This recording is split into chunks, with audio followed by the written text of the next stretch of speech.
ये गोलगप्पे हैं, हमने बहुत सुना है, देख खाया नहीं है, आज पहली दफ़ा इसको टेस्ट करते हैं ये कैसी चीज़ है। तो इसको चेक करके फिर बताते हैं कि कैसी है ये चीज़। देखो ये लोग जो है इंतज़ार कर रहे हैं, ये बहुत शौकीन है इस चीज़ के।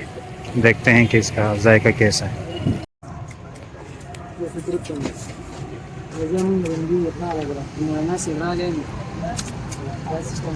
अच्छा, इसमें आलू और छोला पड़ रहा है।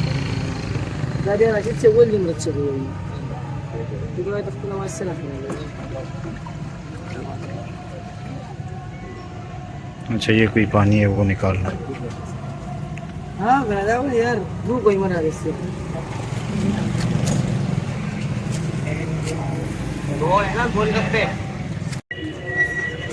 अब देखो ये हमारे लिए स्पेशल बनाएगा, हम चेक करेंगे।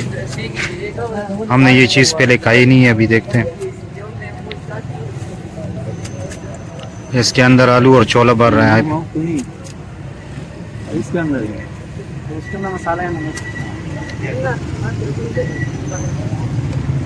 ये कढ़ाई का बड़ा टायर बोतल ले। ये देखो इसके अंदर शोरबा डाल दिए, शोरबा। ये देखो इस पे पानी है।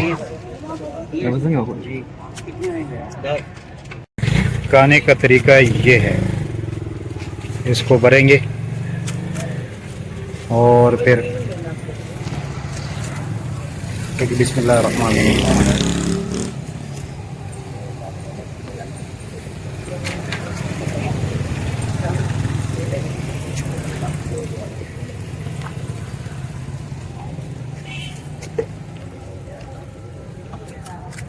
बाकी बैठ के खाते हैं आप, सुंदर तरीका बैठ के खाने का। माशाल्लाह ज़बरदस्त, लेकिन दोबारा दिल नहीं कर